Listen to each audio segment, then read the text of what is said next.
When the blast wave from an airburst reaches the ground, it is reflected. Below ascertain reflection angle. The reflected wave and the direct wave merge and form a reinforced horizontal wave.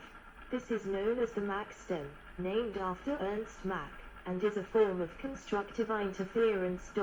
7, 8, 9.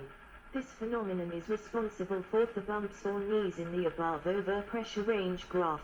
For each goal overpressure, there is a certain optimum burst height at which the blast range is maximized over ground targets. In a typical air burst, where the blast range is maximized to produce the greatest range of severe damage, i.e. the greatest range that tensile 69 kPa of pressure is extended over, is a GR forward/ground range of 0.4 km for 1 kiloton, kt, of TNT yield, 1.9 km for 100 kt, and 8.6 km for 10 megatons, mount, of TNT. The optimum height of burst to maximize this desired severe ground range destruction for a 1 XBomb is 0.22 km, for 100 kt, 1 km, and for 10 mount, 4.7 km. Two distinct, simultaneous phenomena are associated with the blast wave in the air: static overpressure, i.e., the sharp increase in pressure exerted by the shock wave. The overpressure at any given point is directly proportional to the density of the air in the wave. Dynamic pressures, i.e., drag exerted by the blast winds required to form the blast wave. These winds push, tumble and tear objects. Most of the material damage caused by a nuclear airburst is caused by a combination of the high static overpressures and the blast winds. The long compression of the blast wave weakens structures, which are even torn apart by the blast winds. The compression, vacuum and drag phases together may last several seconds or longer, and exert forces many times greater than the strongest hurricane. Acting on the human body, the shock waves cause pressure waves through the tissues. These waves mostly damage junctions between tissues of different densities, bone and muscle, or the interface between tissue and air. Lungs and the abdominal cavity, which contain air, are particularly injured. The damage causes severe hemorrhaging or air embolisms, either of which can be rapidly fatal. The overpressure estimated to damage lungs is about 70 kPa.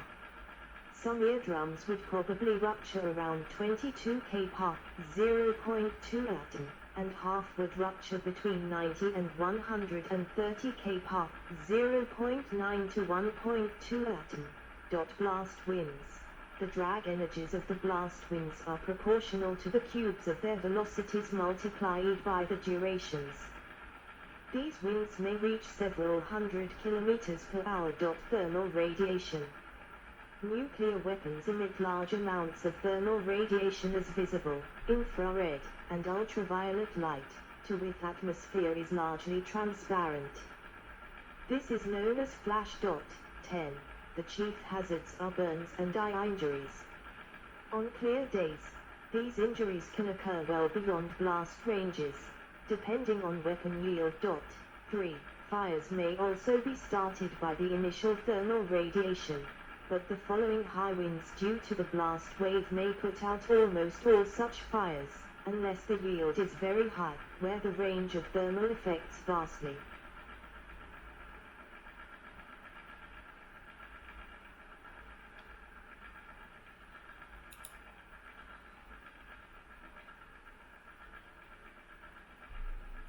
Silent Husks, United States Strategic Bombing Survey. Fatigue is primarily an analysis of flash burn injuries to those at Hiroshima. At 2 o'clock, as is typical of shapes of sunburns, the protection afforded by clothing, in this case, pants, with the nurse pointing to the line of demarcation where the pants begin to completely protect the lower body from burns. At 4:27 it can be deduced from the burning shape that the man was facing the fireball and was wearing a vest at the time of the explosion, etc. Many of the burn injuries exhibit raised keloid healing patterns. 25 female survivors required extensive post-war surgeries and were termed Hiroshima maidens. Outranges blast effects, as observed from explosions in the Multimegaton range. 3. This is because the intensity of the blast effects drops off with the third power of distance from the explosion, while the intensity of radiation effects drops off with the second power of distance. This results in the range of thermal effects increasing markedly more than blast range as higher and higher device yields are detonated. 3. Thermal radiation accounts for between 35–45% of the energy lost in the explosion, depending on the yield of the device. In urban areas, the extinguishing of fires ignited by thermal radiation may matter little, as in a surprise attack fires may also be started by blast effect-induced electrical shorts, gas pilot lights, overturned stoves, and other ignition sources, as was the case in the breakfast-time bombing of Hiroshima. 11. Whether or not these secondary fires will in turn themselves be snuffed out as modern and combustible brick and concrete buildings collapse in on themselves from the same blast wave is uncertain. Not least of which, because of the masking effect of modern city landscapes on thermal and blast transmission are continually examined. 12. When combustible frame buildings were blown down in Hiroshima and Nagasaki, they did not burn as rapidly as they would have done had they remained standing. The non-combustible debris produced by the blast frequently covered and prevented the burning of combustible material. 13. Fire experts suggest that unlike Hiroshima, due to the nature of modern U.S. city design and construction, a firestorm in modern times is unlikely after a nuclear detonation. 14. This does not exclude fires from being started, but means that these fires will not form into a firestorm, due largely to the differences between modern building materials and those used in World War II. Hiroshima. There are two types of eye injuries from the thermal radiation of a weapon. Flash blindness is caused by the initial brilliant flash of light produced by the nuclear detonation. More light energy is received on the retina than can be tolerated, but less than is required for irreversible injury. The retina is particularly susceptible to visible and short-wavelength infrared light since this part of the electromagnetic spectrum is focused by the lens on the retina.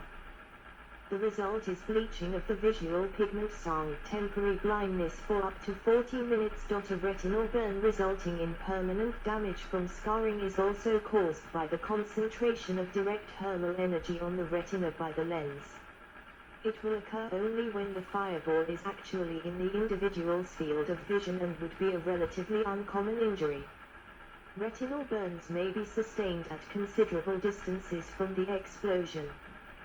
The height of burst and apparent size of the fireball, a function of yield and range, will determine the degree and extent of retinal scarring. A scar in the central visual field would be more debilitating. Generally, a limited visual field defect, which will be barely noticeable, is all that is likely to occur. When thermal radiation strikes an object, part will be reflected, part transmitted, and the rest absorbed. Fraction that is absorbed depends on the nature and color of the material. A thin material may transmit a lot. A light-colored object may reflect much of the incident radiation and thus escape damage, like anti-flash.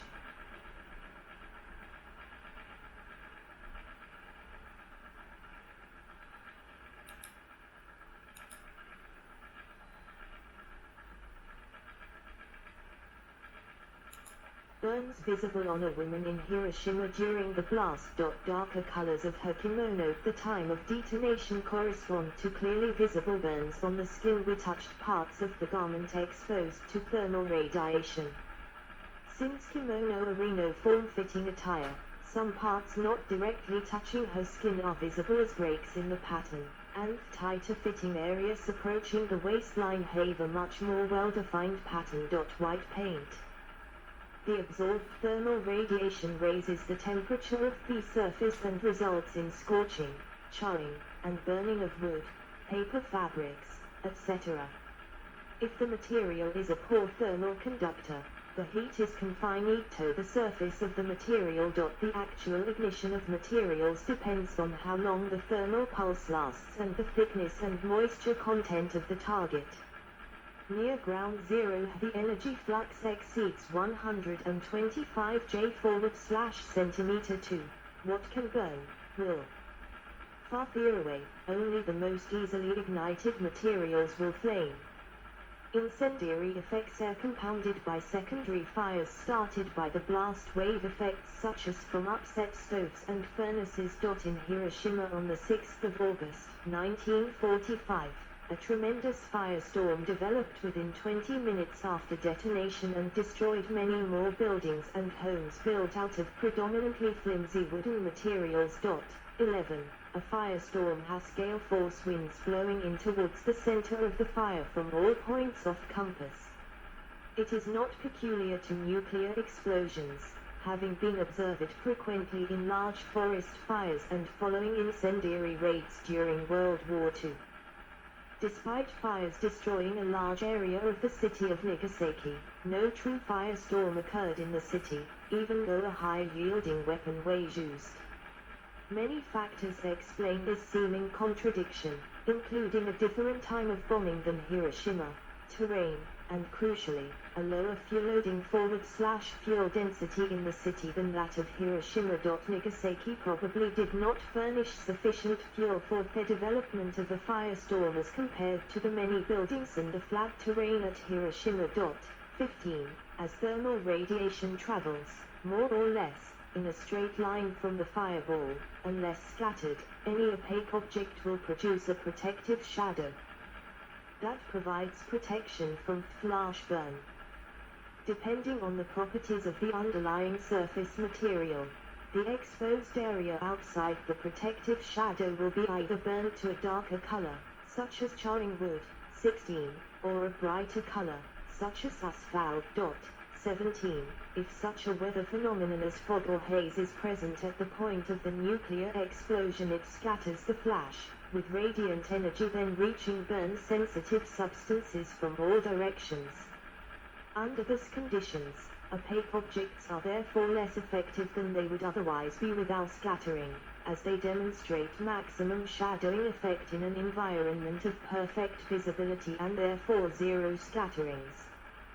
Similar to a foggy or overcast day, although there are few if any shadows produced by the sun on such a day, the solar energy that reaches the ground from the sun's infrared rays is nevertheless considerably diminished, due to it being absorbed by the water of the clouds and the energy also being scattered back into space.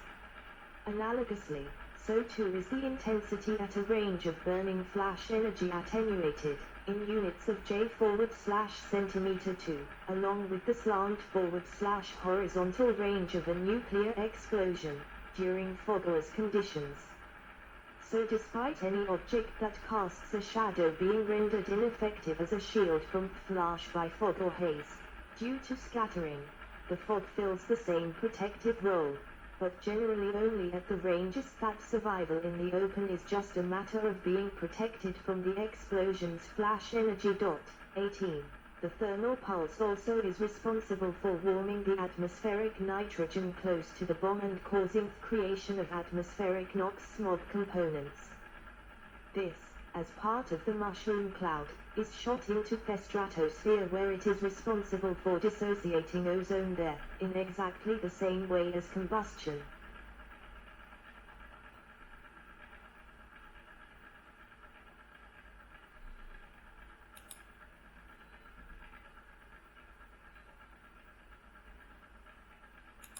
The 19-kiloton test shot dog of Operation Tumbler Snapper at the Nevada Proving Grounds on 1 May 1952. The red /orange color seen here in the cap of the mushroom cloud is largely due to the fireball's intense heat in combination with the oxygen and nitrogen naturally found in air. Oxygen and nitrogen, though generally unreactive toward each other, form NOx species when heated to excess, specifically nitrogen dioxide, which is largely responsible for the color. There was concern in the 1970s and 1980s later proven unfounded regarding fireball NOx and ozonless. NOx compounds do. The amount created depends on the yield of the explosion and the blast's environment.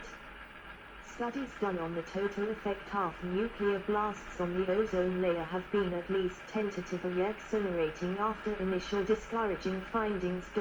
19. Indirect effects. Electromagnetic pulse.